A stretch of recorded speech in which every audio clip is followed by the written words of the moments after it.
I first met Rob and Doug in Oxford Street. They were sweeping it at the top.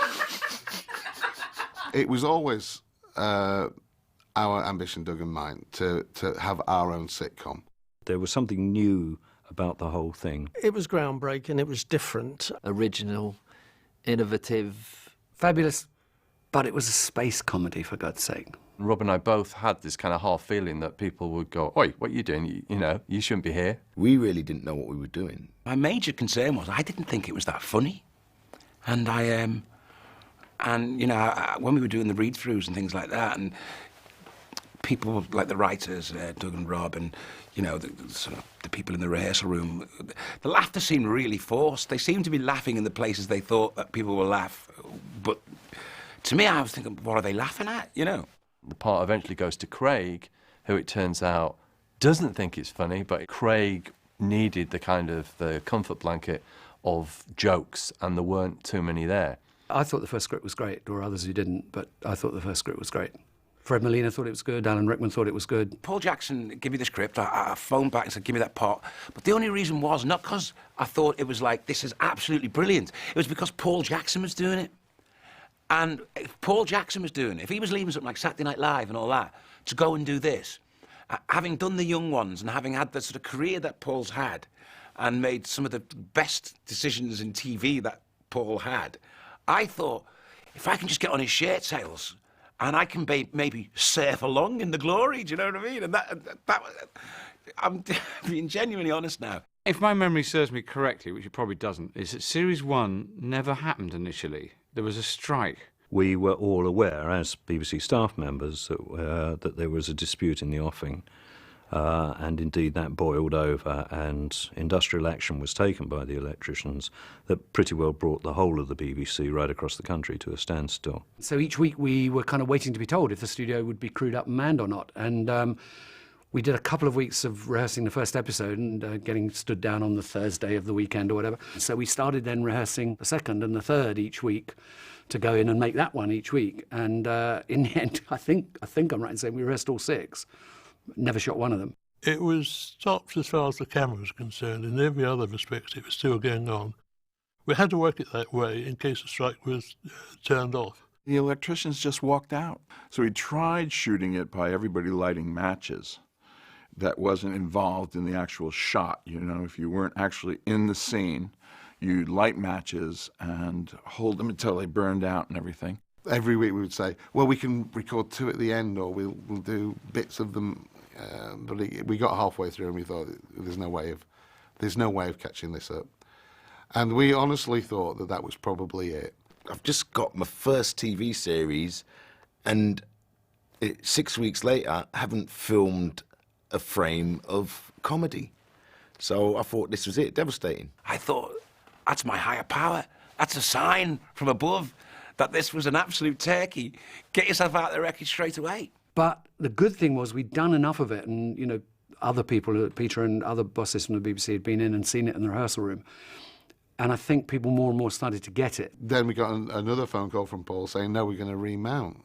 We shot the thing, and the rest is history. Well, I mean, what's history really is like Runnybrook and, you know, the Magna Carta and stuff. It doesn't compare to that. Alexandra Pig was the first Kachansky, but because of a strike, by the time we actually came to make Red Dwarf, she wasn't free anymore. She was hot in a showbiz way because she'd been in Letter to Brezhnev, so she'd been in a movie. Ugh, sexy. Strong, striking woman to play Kachansky, and that's how I always saw the role. So whoever played Kachansky was never the Kachansky that I'd envisaged. The reason we got Claire Grogan is because she was feisty and funny, but she wasn't a stand-up comedian who everybody had seen, but she was in a very successful movie, Gregory's Girl, and she was also in a band. The way we'd originally conceptualised the arc with Lister and Kachansky was that we'd probably bring Kachansky back. But again, we were limited with what was working and what was not working. And Craig, certainly at the time, did not appear that he could be a kind of romantic lead.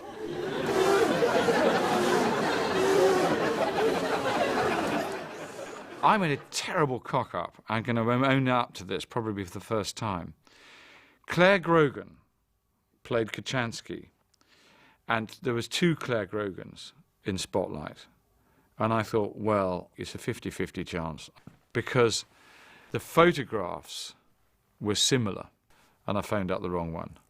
And the wrong Claire Grogan was about to get on to a train to come up to be interviewed by me in Manchester, because I was in a production office there at the time. And I thought, I just double-checked this. So I phoned the agent. I went, "You're Claire Grogan." Of course, she was in Gregory's Girl, wasn't she? "No, that's the other one." People were dispatched. There were no mobiles then. People were dispatched to stop her getting on the train. I'm very sorry, other Claire Grogan. Ed Bye had worked with us on several shows. He'd just, I think, come off Three of a Kind we'd done together. Well, I think everyone responded quite positively because, you know, he'd been schooled by Paul Jackson. Paul is the kind of guy, if he likes you and you don't let him down, he'll stick with you. He's a stick-with-you kind of guy. And so he said, you know, I want Ed to do this. And we said, well, we know Ed, we like him a lot. He's a great bloke to have a drink with. Don't know if he can direct. Great, let's have him. He actually got it with a passion. I mean, he really, from day one, loved the project and begged us, really. Said, look, Paul, please let me work on this. Please let me do this. He wasn't anything like BBC directors of the day that I'd come across. It's a very difficult balance. You have to strike when you're a director, you have to get on with people, but you have to be the boss. And Ed was great at that, because it wasn't an easy group of actors to get on with and be the boss. The great thing about Ed was when you said something, you know, something you didn't quite like, his eyes would look above your head.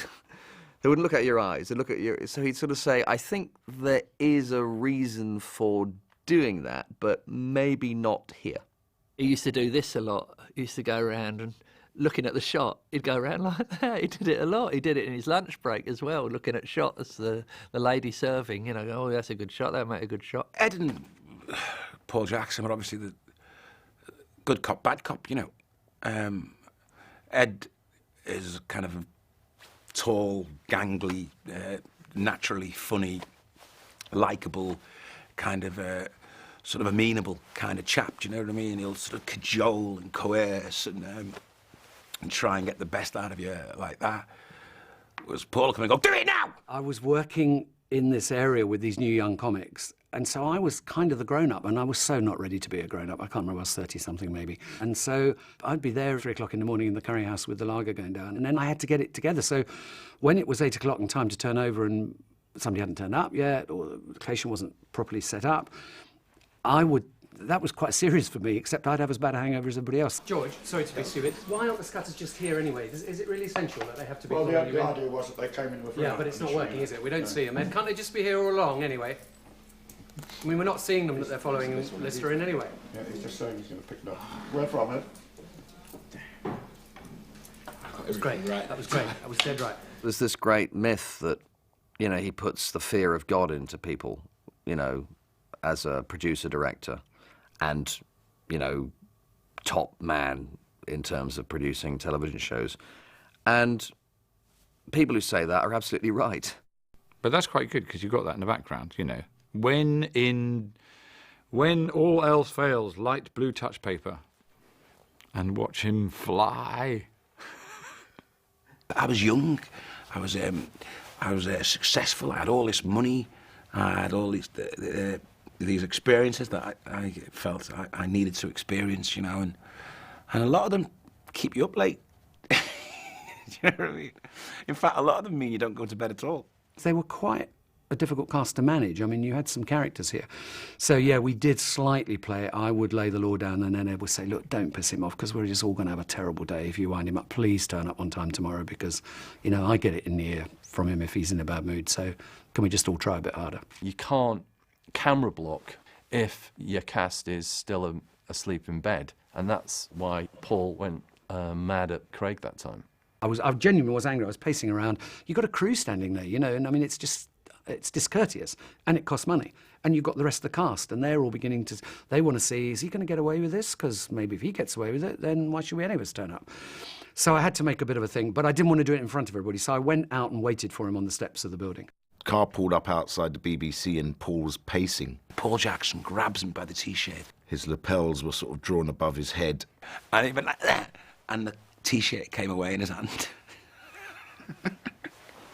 He's left holding this T-shirt that he's just ripped from my body, like, and I'm like, and that kind of did diffuse that situation a little bit. He had to laugh. Just think, it's only 25 years ago. I mean, you couldn't do that today, could you? Can you imagine what would happen today? I'd be on an anger management course, a reprimand, you know, there'd have been police called in. Thank God there wasn't. But he was brilliant. I think he's great, absolutely great. He knows everybody, right down to the cleaner. And it'd be 4 or 5 years later, and he'd still know their names. He's very tolerant. He's very helpful and patient. To try and drag us all in the right direction, it must have been like pushing a Rolls Royce uphill with the handbrake on. And we kind of needed sort of that rod of iron that Paul Jackson was, really. I don't think BBC Manchester was quite ready for Red Dwarf, you know, and science fiction. We were working in a studio which did one other TV show, which was Question of Sport. I remember a makeup lady we had, didn't like her at all, and she was a stuck-up. She was very stuck-up. And she was doing my makeup. She said, I don't know who any of you are. She said, I never watched television. Another thing that always reminds me of the early series of Red Dwarf would be this. Would be that. Can we go again? Booming shot. Always. Absolutely always. In the middle of your best work as well. We got into Manchester because we couldn't get into London, and we used the people who were available because we had to. In those days at the BBC, to a certain degree, you were allocated people. You know, you had a programme and people were allocated. Now, as it turned out, eventually, you know, some good people came to the surface, but initially, it was, you know, these weren't people who were interested in doing anything like Red Dwarf. They weren't excited by it. It wasn't their forte. Once a month you had schedules meetings where the boss went and got the list of programmes, and he came back and said, we've got this programme called Red Dwarf. It's some sort of science fiction show. I don't want to do it, and the other guy didn't want to do it, and I was a junior, and they just said, you're doing it. Ed Bowie gave me a tape of Dark Star, and it's, as far as I was concerned, it just had the right feel for two men alone in space. We thought we'd make it easy, so we'd all be on the same page, and we said, make it submarine-like. I always remember when I was a small boy, I was at a boarding school. This was during the war, and everything was dark. The towns were dark, the roads were dark, including well, especially in the country. And all you'd hear was sort of a hiss from a gaslight. And somehow that sort of, I remember that. And I just wanted this feeling of isolation and dark, of shades of grey.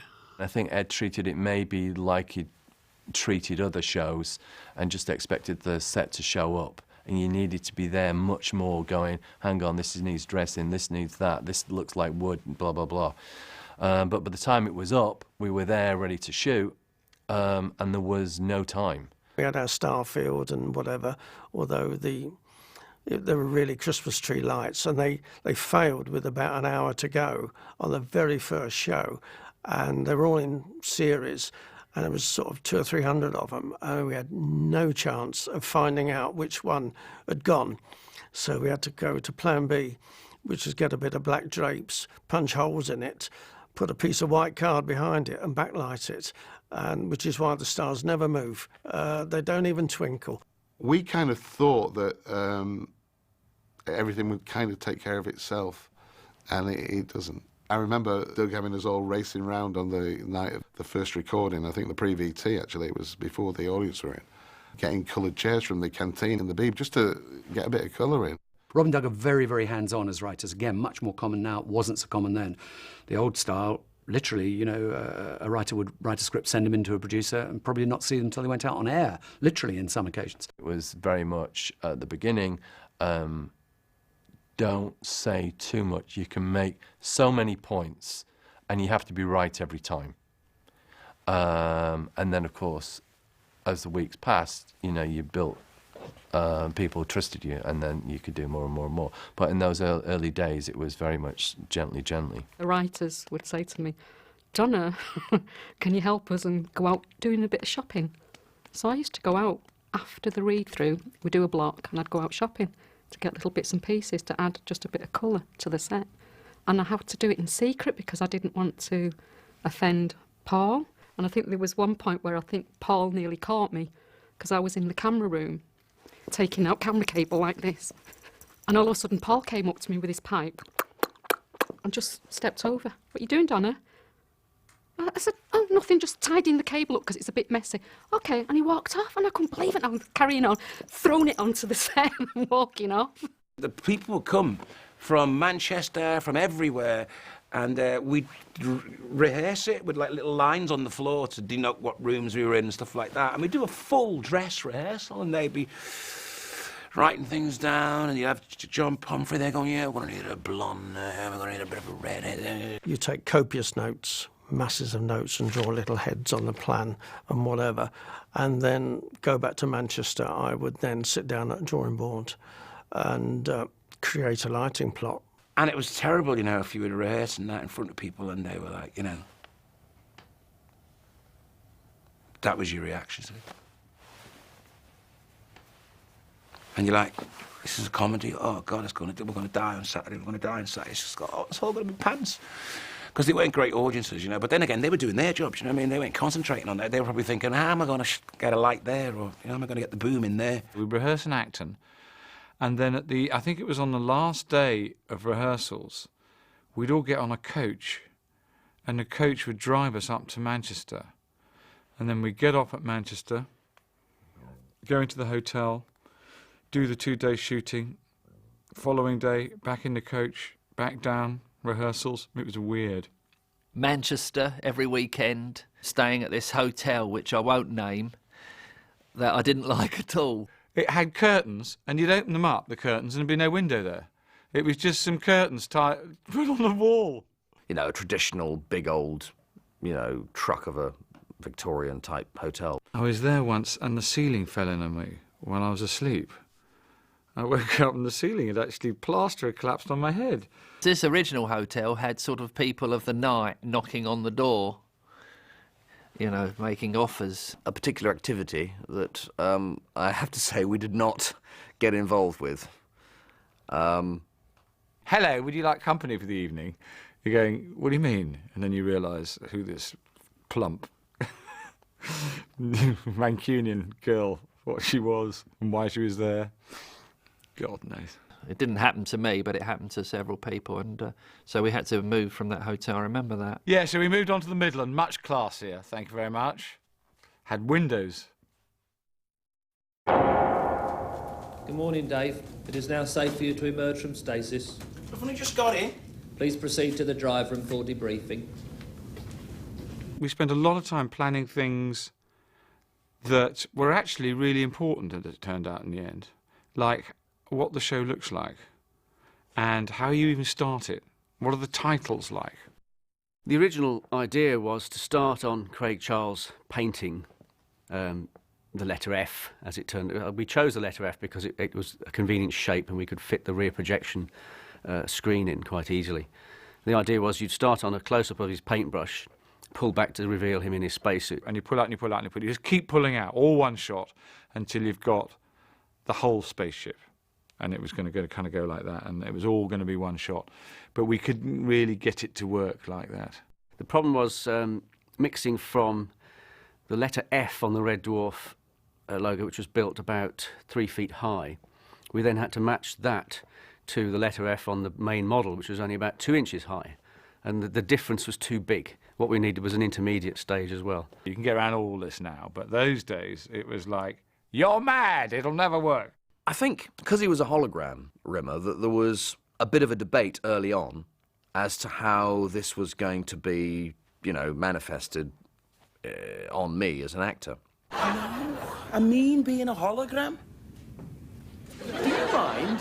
No, I mean being a hologram. Do you mind? At one stage, I was going to paint Chris completely blue. Oh, what I was going to do is key monochrome back into him, yeah. So he would be black and white. Didn't work. Anyway, by the time you finished editing on 1-inch tapes and you'd gone down to your 58th billionth generation, stuff started to look black and white anyway. A show always brings a little bit of friends and family to it. But of course we were in Manchester, so not quite so much. I mean, there was numerous girls who'd been in the Hacienda the previous night coming in on Craig and Danny's tickets, obviously. I think it was about 20% full. And I went out of the building and across the road to the pub, begging people to come across, to come in and see this show. And in fact, got half the pub.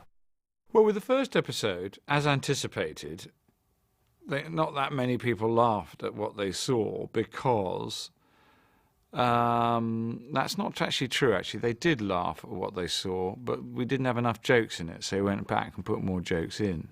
The parts where Rob and Doug had laughed and Paul Jackson had laughed in the rehearsals, you're expecting laughter. And of course, when it's not howling back, you know, you're beginning to think, I'm doing something wrong. I'm useless.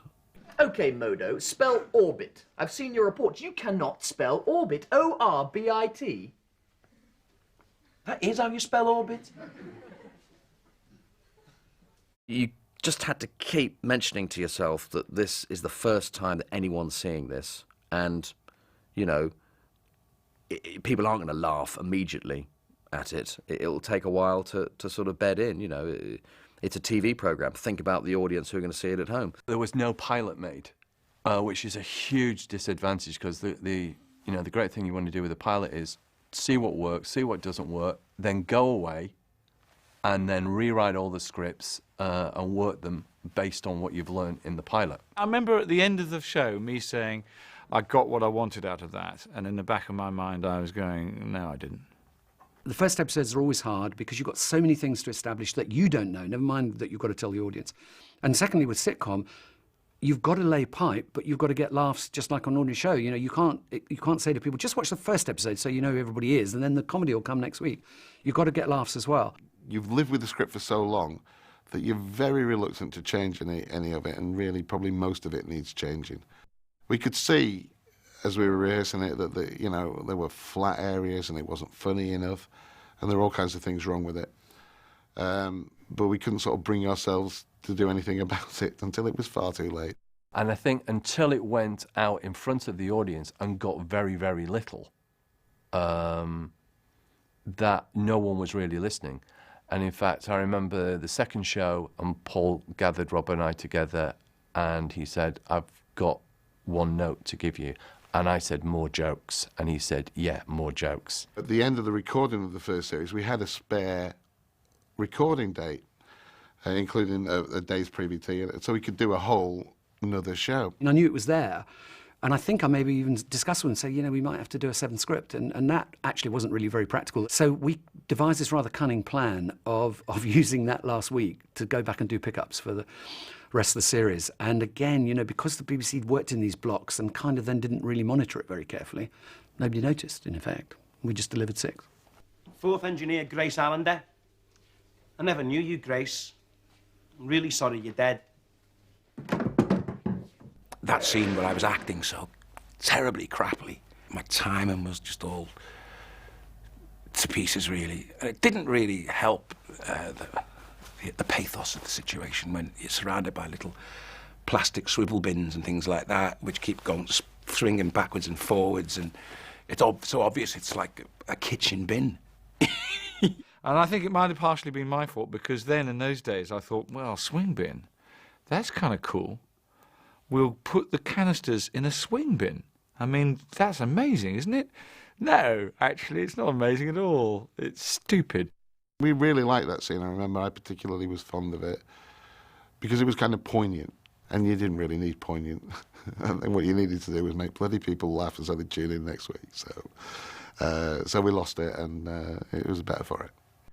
Todd Hunter, yeah. Oh, he was great. Yeah, he was really good. He put a bet on a horse called Holly, £1, and he gave me the ticket. And I'd never met him in my life. Well, I'd met him once before, you know. He didn't win though, so he's all right. See, although you are still a mass, you are no longer an event. Although you are still a mass, you are no longer an event. You are no longer an event in space-time. You are a non-event in time. You see? And you have a quantum probability of 0. You are no longer a mass in time. You've got to look at the... this is gobbledygook. It's gobbledygook. Robert did actually only get that speech this morning to learn. That's true. So what a bugger to give somebody a speech like that to learn. He took no great pleasure in getting it wrong. I suppose he was much more of an actor as opposed to an entertainer. And you know, we found it entertaining to get it wrong and come across as like we don't know what we're doing. She still went to bed with me. Yeah, because she had wonky vision. She thought you were some... Take a breath, chaps. It's running back anyway, chaps. She still went to bed with me. Yeah, because she had wonky vision and she thought you were somebody else. Oh, God.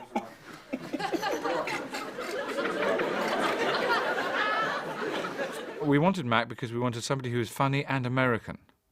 And in those days, there was only about 3 who lived in the country. You know, a little nibble here and a little nibble there, Lister, and before you know it, we're flying backwards. The first choice for Hollister, I was told, was Dame Edith Evans. And she was working, and she was very frail at the time. And those factors combined to her saying no to it. And then they decided to go with Stephen Burkoff. And he was doing a play in the West End. And then they got this idea to go American with it. And you know that guy in Malcolm in the Middle that plays Malcolm? Well, he wasn't born yet, and so there's no point in going with him. In the end, I got it because I was the only guy that could fit the fat suit. I knew Mac from the days of performing on the circuit, you know, which I used to do, and he used to be the singing jukebox in Covent Garden. I did an act with a loaf of Mother's Pride bread and a pot of yogurt, showing people how they could use them to make party costumes and nuclear Holocaust protection units and stuff like that. And so we all came out of that same stable. What are future echoes? How simple do you want this? So Lister can understand it. Oh dear. Future Echoes was actually the 5th show we wrote. We'd written this series with this kind of axe over our heads. We weren't supposed to make it science fiction-y. It was heavy on science fiction, but actually it was such a well-told story that it was fine, and it was a good end. It was a good, clever end that nobody could have guessed. It was very difficult plotting it. It was a great deal of fun, sort of writing this scene where Rimmer plays the same dialogue twice. I enjoyed that. But to rehearse, it was quite difficult because I had to work out how to intone the lines the first time. Because if you're doing them with the wrong lines coming back at you, it can sound different and wrong compared to what they should sound like. I'm not making myself very clear, actually, so I think you should just show them the scene. I've decided when you go into stasis, I want to stay behind. I want to be left on. What, on your own for the rest of your life? What things? Hey? I said what? What's going on? Great scene. Absolutely brilliant scene. That's when, for me, it's sort of thing, hey, this is getting really clever now. And funny. And I think I'm a bit more comfortable with the acting. Also, still not great, but a bit more comfortable with it. It's quite tricky to rehearse somebody being themselves twice in the same scene. This is you being number 1 and you run in and do this, and this is you being number 2, you run in and do this. Trust me, it'll work. What's that? In position. It's really freaky, isn't it?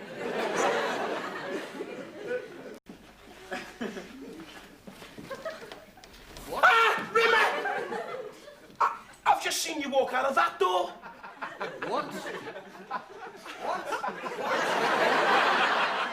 You get to a point when you're doing sitcoms that you can just organically know when you've got a good show, and Future Echoes was a good show.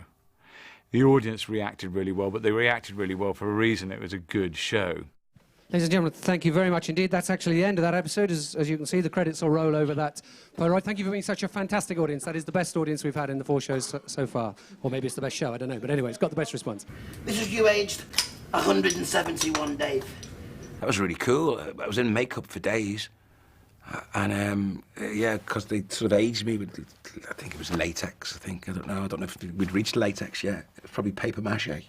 We had to think of what Lister would be in, 100 and whatever it is years. We wanted to leave a positive message that, he'd lived an adventurous and exciting life and things had happened. It was kind of like a trailer for, stay tuned to this series because, it gets better. It was sort of like that. So we gave him a robot arm and things so that he looked like he'd lived through it. Lister's space bike.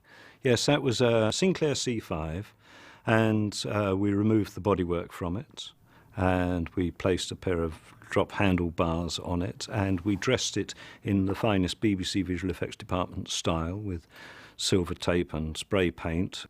It would do 15 miles an hour or so, and in a tight little studio, that was pretty quick. Because it was like a really cool machine, and it was great for going down corridors and all that. Because I remember at the top, Red Dwarf was supposed to be 15 miles long, and, you wouldn't walk it. I'll try my best, George. It's just that it's a bit tight there. Craig, actually, to his credit, was pretty good. He would hack round corners and then stop and then hack round the same corner again, and we'd try and take a different angle to make it look like there were lots of corridors, because we wanted to make Red Dwarf appear to be big. The Red Dwarf model, the original model, was built by Derek Hendon, and they were a company that did bits and pieces of model making for the BBC over the years. I said, it's not going to be one of those spaceship shows where you're racing around shooting Klingons. And the ship can be a big, bulky mess of a thing. It's a mining ship, and it can have, a huge meteor in the side of it that they're mining as they move along. Well, we were trying to make it so that it was self-regenerative, so that the scoop would collect debris as a form of power source. But also, if you had this big rock in the side, you were mining that rock and using that rock as power to make the ship go.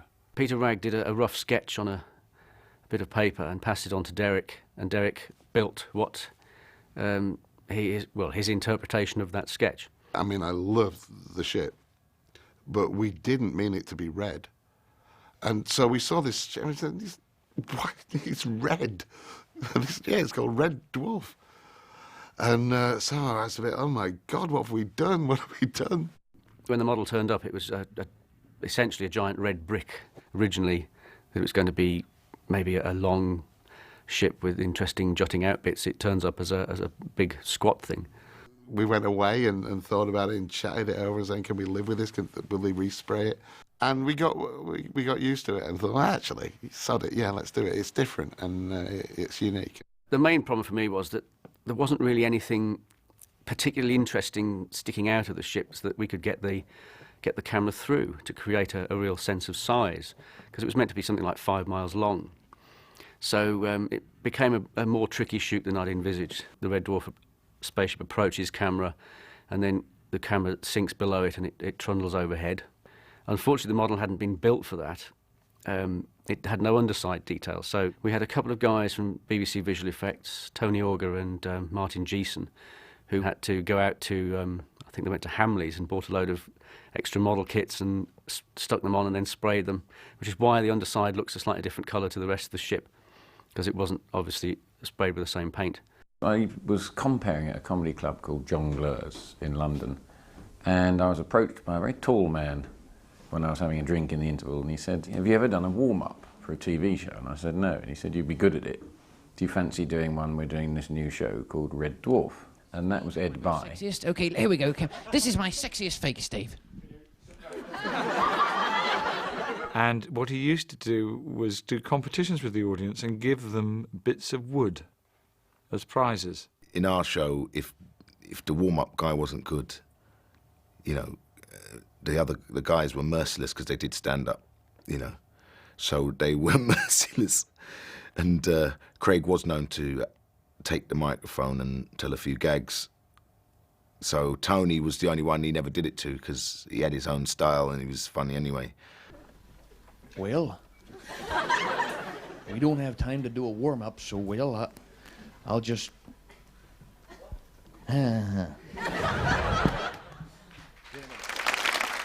Eddie is hard with the warm-up for us, and we sacked him.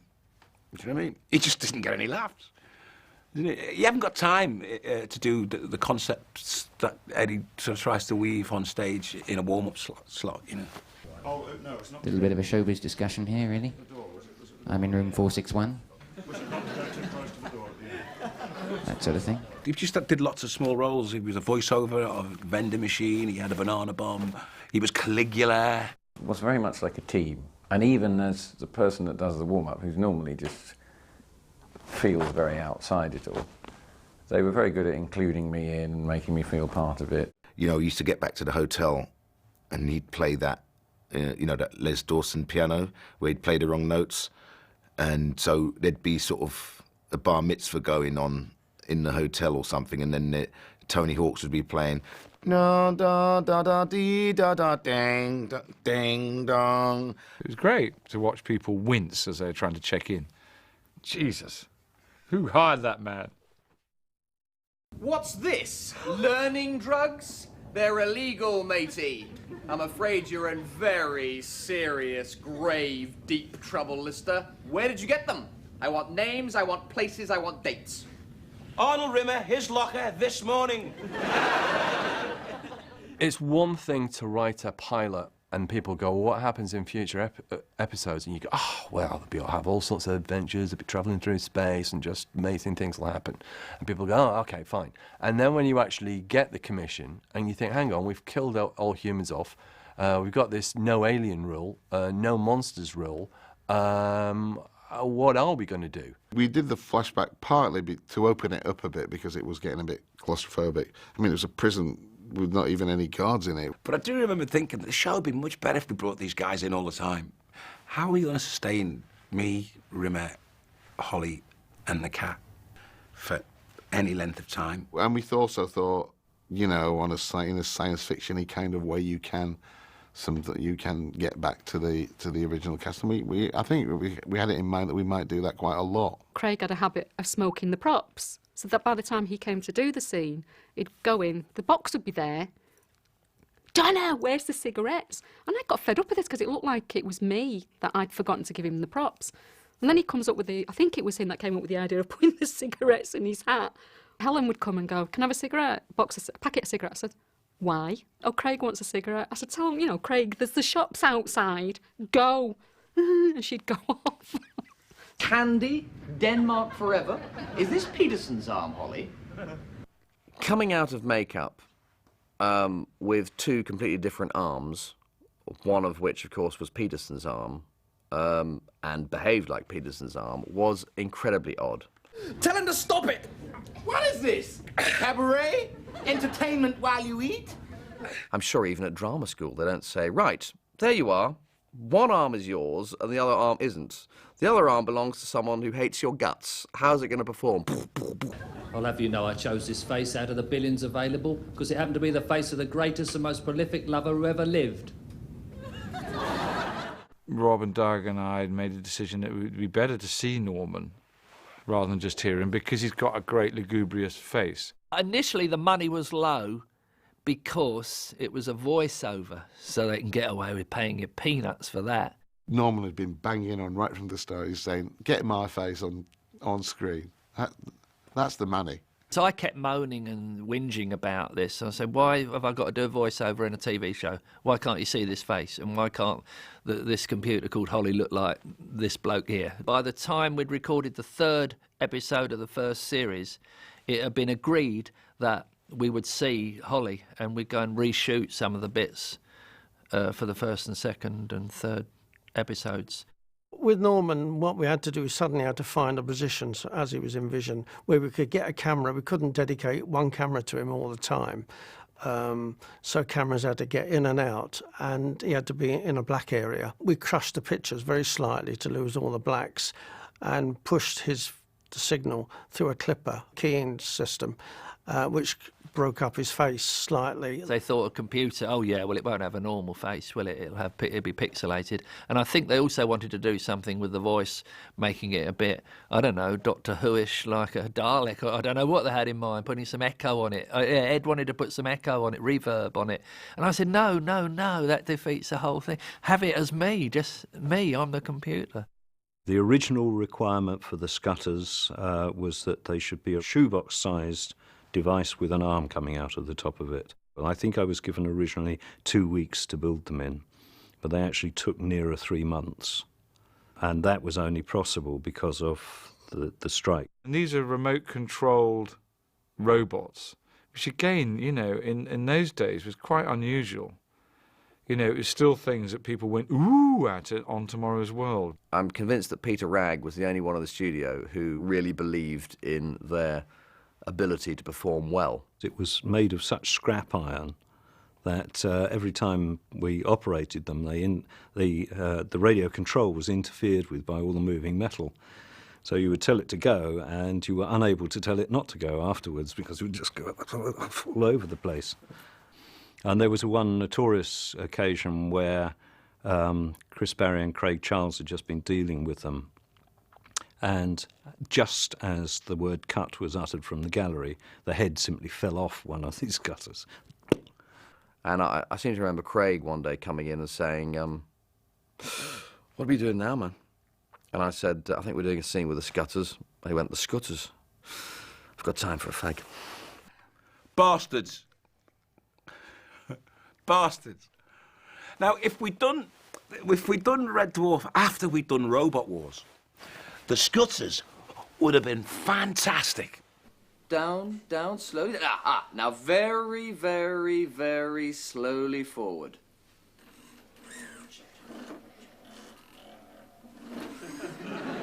Ow, me eye! They really, they could grip, but they could only grip in a most light way. And even if they did grip something, the radio interference would simply mean that they would twitch and drop whatever it was that they had succeeded in gripping. And of course, we also had a glove puppet scutter for the more refined movements. Radio control technology was not very advanced, and to try and make a scooter go in a straight line, just forget it. Driving into furniture, a bit like me in the dress rehearsal, really. The scutters were named. They had a 2-storey house on wheels with a loft space where all their controls were hidden, and the batteries and the chargers and all the bits and pieces that went with them. And the box was blazoned with a little brass plaque that announced that Mercedes and Benz lived inside. I am your God. Okay. Turn this into a woman. To be frank, Waiting for God is my least favourite of all the Red Dwarf shows. I haven't watched it in a good many years, and I really got no plans to in the future, just because, you know, we were struggling at the time, I think, to find... you always do this with the show, to find out where the heart of the show is, to where the meat and potatoes of it are. And we were sort of very much at the time wrapped up in the mythos that we'd created from the pilot. And we were sort of exploring that, and mercifully we managed to give that up in the following episode and get on with the thing. My science fiction knowledge was all movie-based, and Rob was much more TV and literature-based. So Rob felt it was very important that we did the whole backstory of the cats, because that's what you would have done in a novel. When I heard, oh, it's going to be the cat episode, I was kind of expecting more. You know, I think that they could have pushed the boat out more as far as making the cat episode as big as the cat character. The idea was very appealing, which was, here is this very, very ordinary, ungodlike guy who discovers he is this dying guy's god and then behaves like his god on his deathbed. And it seemed like a really smart idea. not funny, but just a great idea. And that's why we went for it. And then, of course, as soon as you get into it, it was just turgid and difficult. And you've got the golden donut and all that stuff that just looked terrible. When you write, you know, you go into the bowels of the ship, you imagine this kind of alien movie, huge chamber. And, you know, you get a stock room with some cobwebs in it. Oh, I love that set. It was a disused cargo area. I liked it. It was so dusty and grotty. It was lovely. I mean, the spaceship was supposed to be huge. The visuals at the start of the show showed a whopping great spaceship, and the set wasn't that big, and it was, especially the studio, it was quite a small studio in Manchester. So by giving you spots of light and pools of darkness, you let the brain work and pretend it's further and bigger, and the colours were just random colours, just to break it up. Noel Coleman, because I remember him from black and white war movies and things like that. He was an old, sort of, big old 50s screen idol. But he was knocking on. And to be fair to him, couldn't remember a blasted thing. Well-respected English actor who prided himself on knowing his lines, and then we changed them all at the last minute to make his life hell. Stubbleless, suppleless, Slobby. slobby, slobby, Slobby. slobby, slobby, slobby. Slobbiness, slobbiness, for God's sake, whatever that may mean, slobbiness. All these years I kept the faith. I wore the holy custard stain and the sacred gravy mark. I renounced coolness and chose the righteous path of stubbleness. And then it was terrible, because he had this big silly hat on, didn't he? And he had to fall on the bed and die, and the hat bumped and cracked the bridge of his nose, and the bridge of his nose was all bleeding and all that. But do you notice about Noel? He had different coloured hands, because he was a cat, so you see. I wonder how many nipples he had. I always wanted to see a scene where you saw loads of cats, you know, so you didn't have to sort of try and tell the story through one cat. 2 arcs flew off, one lot are out there somewhere, and I always wanted them to find that arc. You know, that would have been the cat episode. Of course, it's safe. Come in. Come on, come in.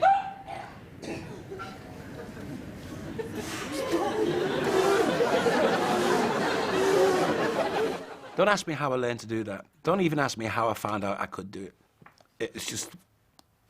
why? And when I fall down, you can see this big trail of spit. We got that from rehearsals. There was a door in the rehearsal room which had a bit of glass in it.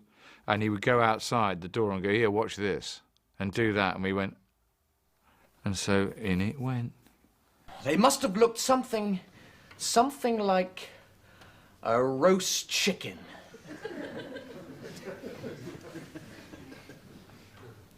It's the bloody garbage pod. Why didn't you tell me, Lister? It's the garbage pod! Okay, I got hired to do the warm-up for Red Dwarf. And when I came in to talk to them, they said, and we got a part for you. Oh, you're not busy eating toast, are ya? And I did a reading, and I did it really deadpan, you know, want some toast, really deadpan. And I just completely cracked everybody up. And then the strike happened. And then by the time it all came around again, they called me up and they said, come and do the warm-up. By that time, I had decided as a career move that I wouldn't do warm-ups anymore, because you're kind of always the bridesmaid, never the bride. But they still let me do the toaster. And I think that they got Tony Hawks to be the warm-up man. I didn't like the toaster because I saw him as a threat. I saw him as competition. Hello, someone's doing jokes as well as me. A bloody toaster. I'm the computer. I'm the funny one in that area. Get out of here. During the course of rehearsals, I had this really deadpan thing. Somebody, and I can't imagine why anybody would ever think this, somebody came in and said, you know, I think he sounds a lot like Norman. And I thought, well, so that's when they put this computerized voice on top of the whole thing. I also built for it a little sound-to-light unit, which was a microphone and a little circuit that was strapped to the voiceover artist's microphone on the side of the stage. And so when he spoke his lines, my little microphone would pick it up and flash the light in the toaster. One of my favorite days ever was my first day. I showed up at this Red Dwarf, and I didn't know anybody. I knew Norman. I had worked in a comedy club with Norman. And I showed up, and people didn't pay much attention to me. There were people working hard, and so I was just the toaster, you know. And we went for lunch, and I kind of sat at the end of this table, and I was kind of sitting by myself, and all of a sudden, every famous person I ever worked with walked in the door. Rory Bremner walked in. Ronnie Corbett walked in, who I'd been on tour with Ronnie Corbett years ago. Paul Daniels, Ali Bongo, they all came over, sat around me. Lenny Henry and Robbie Coltrane, who I'd never met. But so all of a sudden, and everyone was over there going, who the hell is this toaster guy? And they were the only famous people I knew, and they were all in that room. And so after lunch, man, I got a lot more respect. You're my confidence. I'm all the things you associate with confidence, King. You're my paranoia.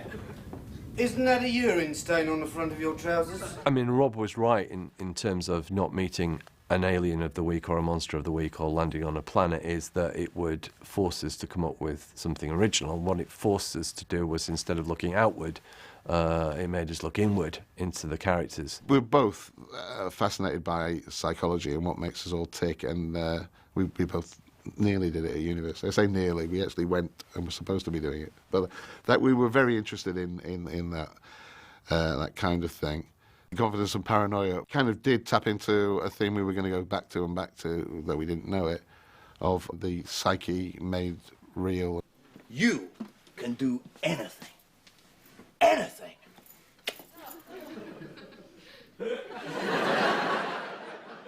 I think Paul Jackson recommended Craig Ferguson. I didn't know him. When I say nobody calls me faggot, Craig calls me faggot. Craig was a very confident person, you know, he was right for that role. He was great. He is confident, he is energetic, he's big, he's happy. Apart from an actor, he's a stand-up comedian, very good one, with that kind of Scottish bigness. Not bigness in size, but in performance. Oh, look! You've got a body like a coat hanger. How can you make an evening suit shit? How can I make an evening suit shit? Why do Scottish people do brilliant American accents? But have you noticed that? Scottish people do brilliant American accents. There was a couple of people we auditioned for that part, and one of them was Mac MacDonald. But we thought Mac would have been a great confidence, but we didn't want to lose him as the captain. So maybe at one stage, Craig Ferguson could have become the captain, who knows? Again, like Craig Ferguson for confidence, for paranoia, Lee was absolutely perfect. You know, if anyone's going to remind you of that spot you have, you know, it's just that character. Lee, I knew a lot, was a great friend. He'd been in The Young Ones, and also he did the warm-up in The Young Ones, and he was fantastic. Lee Corn's another person on the circuit, comedian, who was in a group called The Wow Show. He was right for playing miserable, you know, paranoid people. It was perfect. That's me. That's how I was.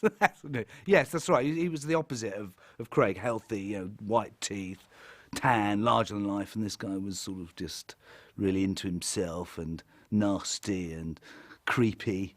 And again, typecasting, I dare say. His whole comic being, if you like, is sort of trades on being a small man. He used to host the Comedy Store, and he played a character where he would come on as a sort of rather unpleasant MC, and as the show went on, he would come with more and more damage done to him. So the next time he'd introduce, would be some blood coming out of his nose, inferring that somebody had smacked him in the face backstage. And by the end of it, he's covered in bruises, there's blood everywhere, and, you know, that's the kind of character he played, where he was just irritating and everybody wanted to beat him senseless. He was a very serious contender for Rimmer at the time. Not at that time, but obviously when we were casting.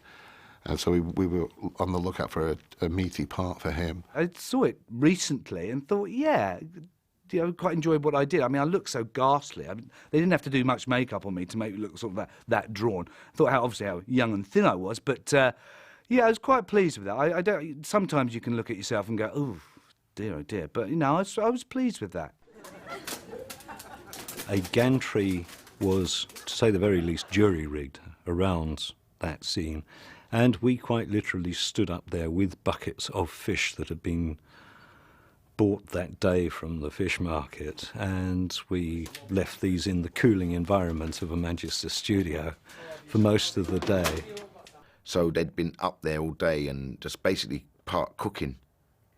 So you had this sort of semi-cooked fish smell, which, you know, frozen fish smell is all right. And the cooked fish smell is all right. But the in-between one... And then I had to take a shot of a live fish on the floor, flapping about, like they do when... and I remember taking a shot of it going, I haven't quite got enough. And Paul Jackson, he who is so tough, went, that's enough! Put the fish back in the bucket! Wouldn't have happened with an actor. They'd have been left to flap about until they were dead.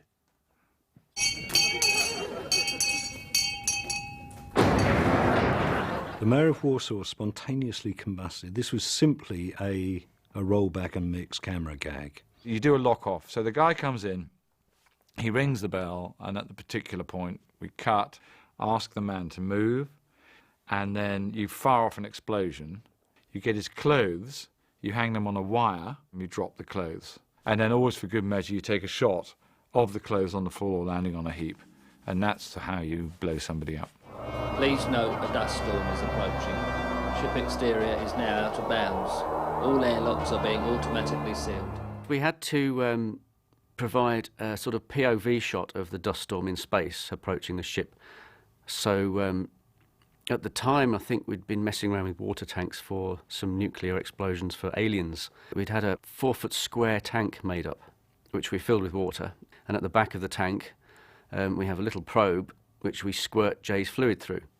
And that goes towards lens, and it spreads out through the water and looks like some kind of gas cloud or whatever you like to call it. And then we basically chopped off the back end of the Red Dwarf spaceship and stood it on the floor on its end, and then dropped vermiculite, little particles of mica, lots of dust in it. And as we tracked the camera down, the Red Dwarf spaceship appeared to be flying left to right.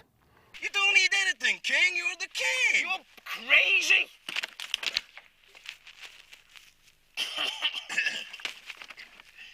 If you're on the outside of Red Dwarf, it's an enormous ship, isn't it? And it's very difficult to give that impression really in the studio. And I sent the buyer out to get some rolls of paper, you know, the big rolls. And I got our painter, Bert, to sort of pour some red paint on. And you know what? It wasn't grey. It was red, because it was the outside of Red Dwarf.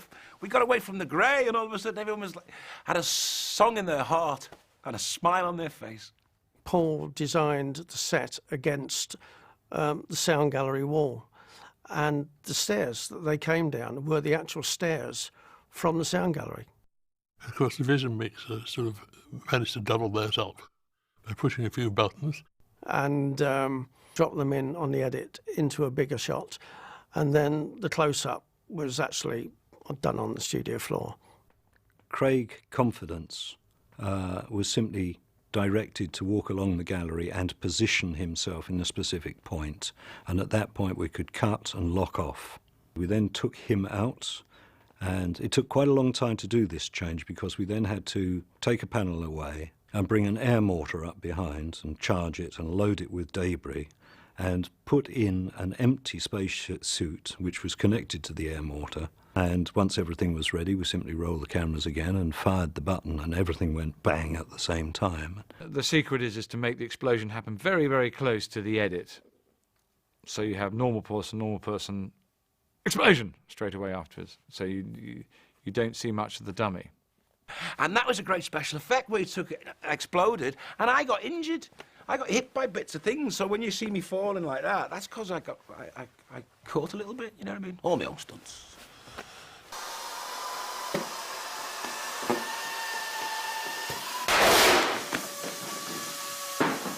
The original ending to Confidence and Paranoia was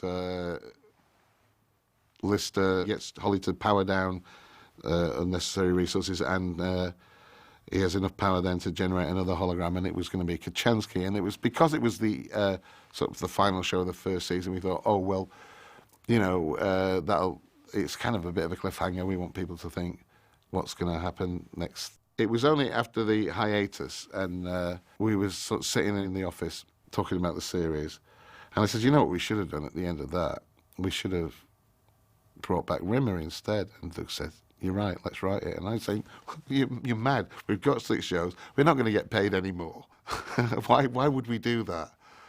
And but we did, and it turns out that knocked out the second show we'd written, which featured 2 listers, but it had the same theme, which is, you know, how would you get on with yourself? And that new show was Me Squared, which obviously had the benefit of what we'd seen in rehearsals, and I'm sure the shows would have continued to get stronger, and we would have knocked out at least Waiting for God and probably at least one more if we'd had just a few more weeks. But unfortunately, we didn't spend that summer as wisely as we might have done.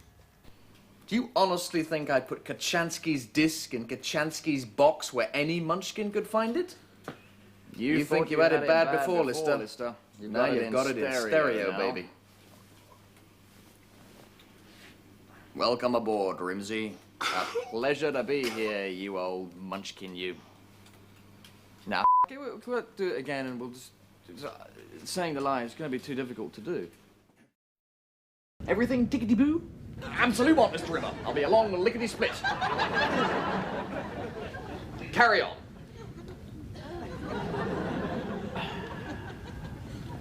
What a guy. By the end of that first series, Rob and Doug's imagination was on a roll, and I think that was why Me Squared was so important, because within 6.5 hours, they'd learnt and they'd had the confidence to put into action, and they'd got a crew and cast who could deliver. And Me Squared, I think, was a very important step on the way of thinking, we can go anywhere. We actually can do anything we damn well want. The split screen work in Me Squared was actually some of the most exciting stuff we did. You rehearse a scene and somebody else plays him, stands in for him. Quite often it'd be me, and then you do the other half and he plays himself, and then I'll be the other half of that, and then sometimes I'd even do that in the studio. The star jumps together, that was the physically draining part, you know, having to do, if something goes wrong, you've got to do more takes and more takes on top of that, and it's got to marry in with the other set of star jumps you've already done, so everything was going to be twice. I think we played him first time round back so that he could see himself on the monitor, so he could catch up with himself doing it. This is fantastic. This is what I always dreamed of. Shut up.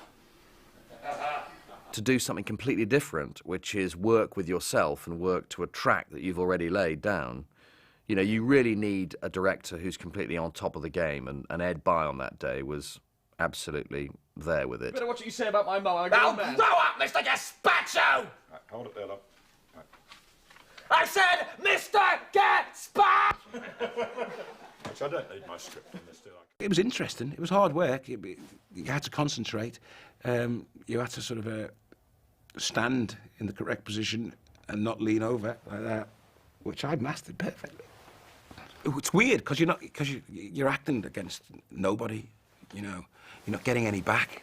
You know, which happens quite a lot when you're acting with Chris anyway. We had a lot more scenes in it that were involved 2 Rimmers, but Paul took us to one side in his friendly kind of mafia way, said that we better cut out half of them because we were giving Ed too much of a nightmare. He couldn't possibly accomplish it in the time available to him, and we reluctantly did. Can I do that again? Paul's firm hold of a rehearsal room was very well demonstrated by his famous Italian runs. He'd rehearse the half-hour script in 5 minutes. You'd forget the meaning of the line, just line, really fast, really fast, really fast. Hence the Italian, it's like... And it sounds mad when you're doing it, but I tell you what, you bloody know the lines at the end of the day. You can't catch people out because it's, you know, boys are competitive. And it became just like a parlour game, really. And every time they get it wrong, you make them go back until they get it right. And then, I mean, it's a well-known technique. He just happened to do it in the style of a Nazi, that's all. If you screwed up in any way, whoever screwed up was responsible for us starting from the beginning again. Or it might be, if he's feeling good, it might be just go to the beginning of that scene. It's just like being back at school. But the headmaster's dropped in, and you've got Ed sitting there sort of going, I told you, you should learn your lines, guys. You're expected to be off the books. And, of course, Paul's sitting there, and the eyes seem to be getting wider, and the lip, he seems to be biting his lip even more firmly. And then, of course, there's the screech of the chair, sometimes flying back at high velocity, and he stands up and says, "Guys, you've got to learn your lines.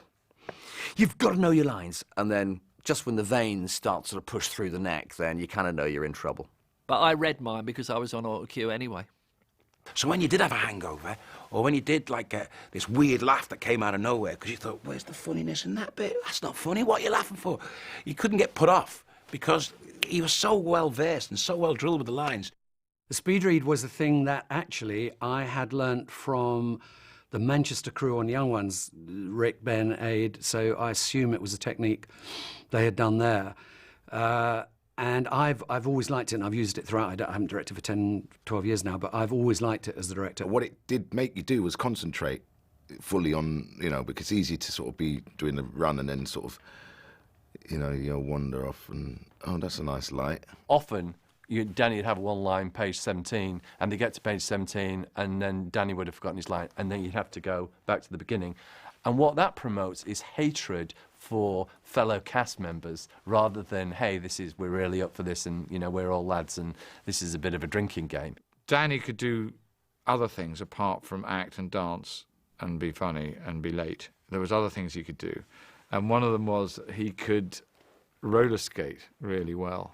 I was in Starlight Express, did the year on the roller skates. So by then I was like, they were like walking in shoes.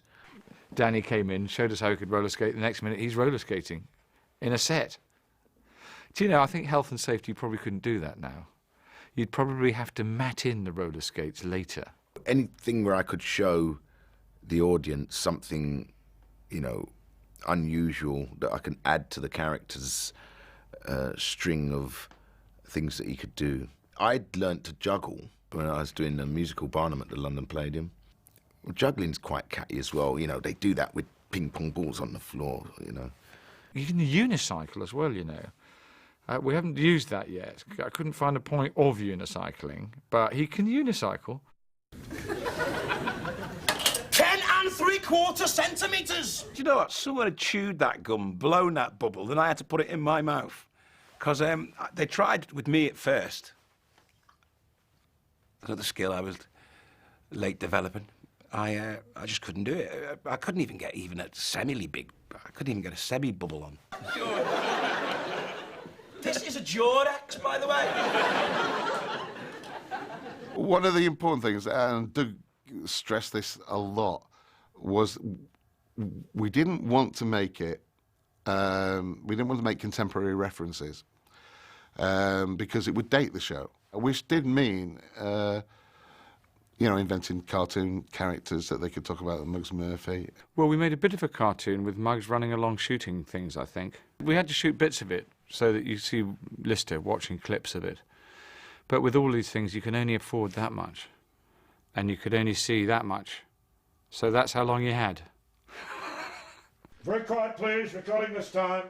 If Ed Bye was sharing a room with Ed Bye, yeah, God, I'd hate him. I really wouldn't get on with him. I'd have to kill him. If I had to live with me, we'd get on fine, I think, you know, because we like each other. We're nice people. It would be fine channel surfing. We would get on. But apart from that, I don't know. It depends which me I'd have to live with. The charming, schmoozy, hi, how are you? Let's have a drink me. That would be good. The if you don't do this now, that wouldn't be quite so good. No way. One would, if Danny John Jules lived with Danny John Jules, one of them would be murdered. If there's two of you, surely you'd think the same and get on. But it would, I don't know, cost twice as much and to eat and stuff, and I don't know.